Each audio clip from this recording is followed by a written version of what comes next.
Finally पास ही में बह रही व्यास नदी पर हम पहुंच चुके हैं। चलो आपको व्यास नदी के कुछ शानदार नज़ारे दिखाते हैं। आवाज़ सुन रही होगी आपको पानी की। चलो मैं कैमरा घुमाता हूँ। व्यास नदी का पुराना नाम अर्जिकिया या विपासा था। यह कुल्लू में व्यास कुंड से निकलती है। व्यास कुंड पीर पंजाल पर्वत श्रृंखला में स्थित रोहतांग दर्रे में है। यह कुल्लू, मंडी, हमीरपुर और कांगड़ा में बहती है। कांगड़ा से मूरथल के पास पंजाब में चली जाती है।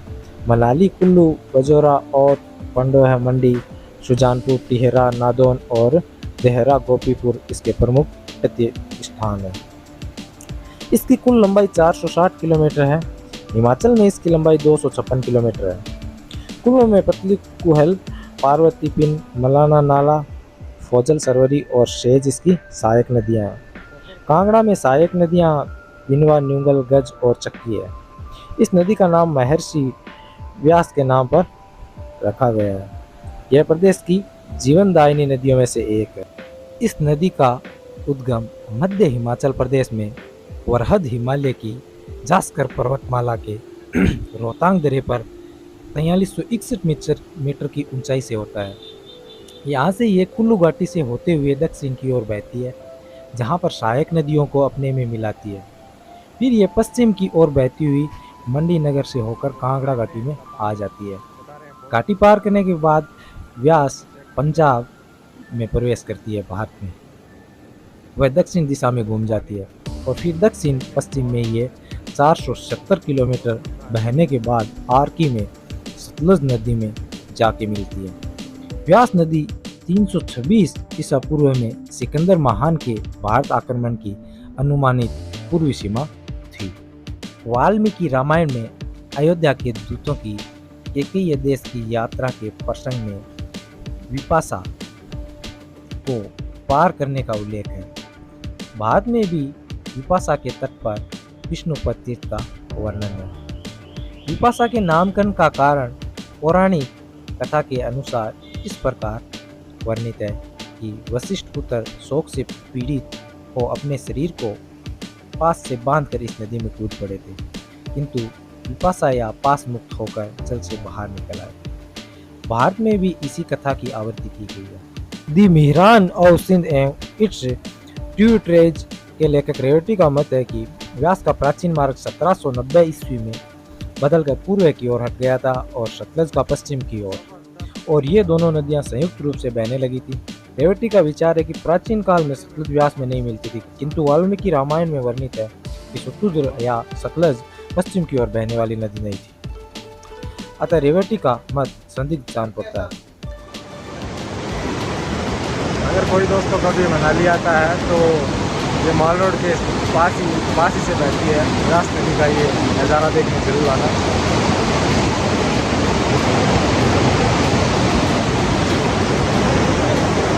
जबरदस्त।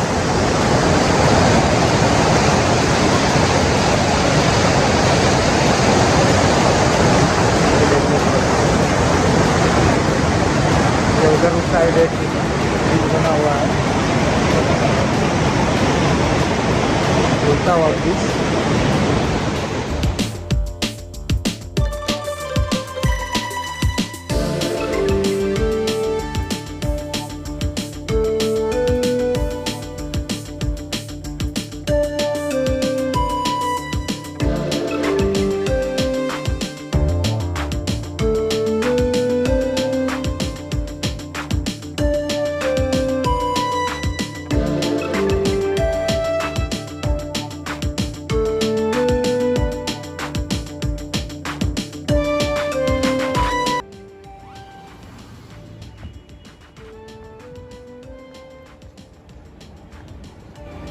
अभी हम जा रहे हैं वोल्वो बस स्टैंड।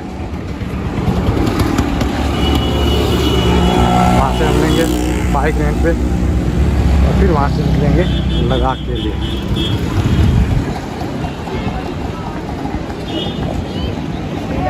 ये है वोल्वो बस स्टैंड रोड। ये है वोल्वो बस स्टैंड। ये सारी वोल्वो बस खड़ी है।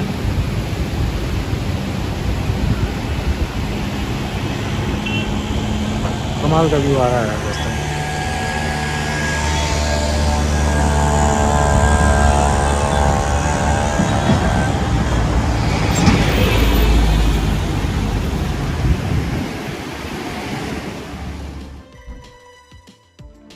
यहाँ से वोल्वो बस स्टैंड से आपको इंडिया के लगभग हर बड़े शहर के लिए आपको वोल्वो मिल जाएगी।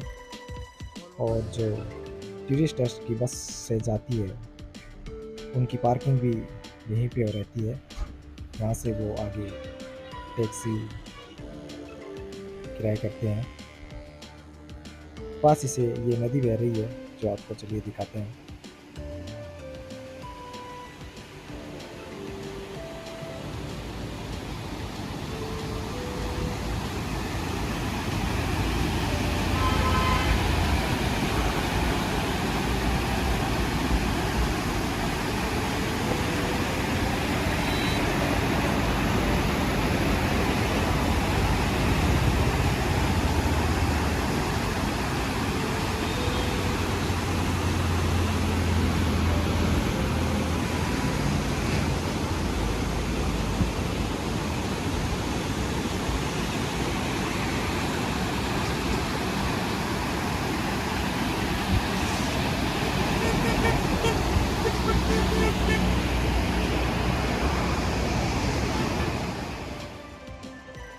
तो गाइस अभी हम खड़े हैं व्यास नदी के किनारे।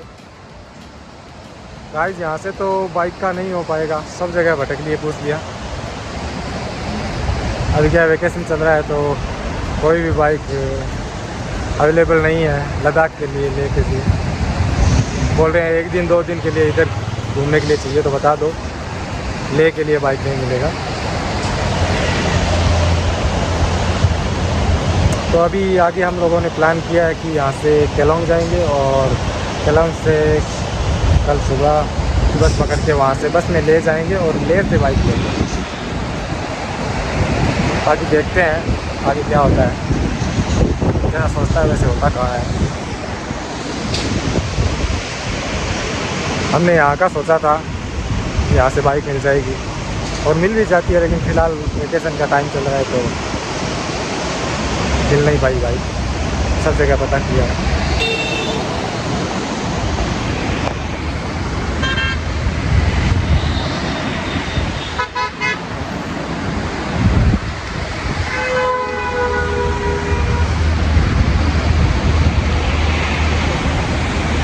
अभी देख लो जून का महीना चल रहा है, सोचिए बारिश के टाइम में ये कितनी, और फिर भी अभी भी कितना मतलब तेज़ चल रही है नदी। पानी का बहाव काफ़ी तेज़ है। सोचिए बरसात के मौसम में कितना तेज़ चलती रहती है।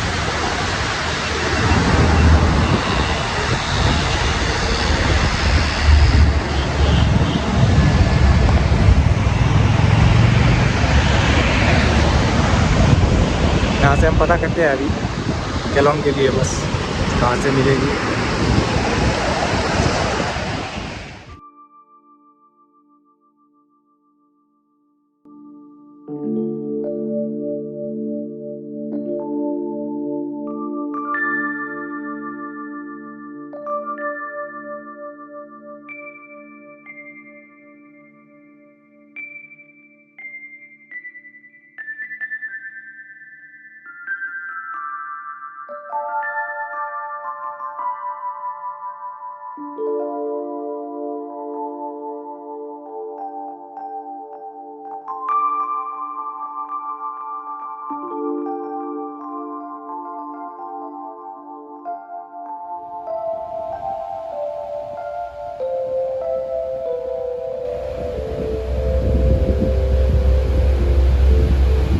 शानदार,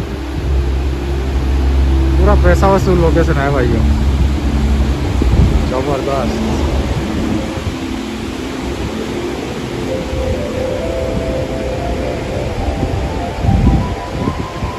यहाँ लोगों ने गंदगी कर रखी है। तो गाइस कोई भी इधर घूमने आए उससे मैं रिक्वेस्ट करूँगा अपना जो वेस्टेज रहता है वो या तो अपने बैग में डाल लें या फिर किसी डस्टबिन में डाल दो।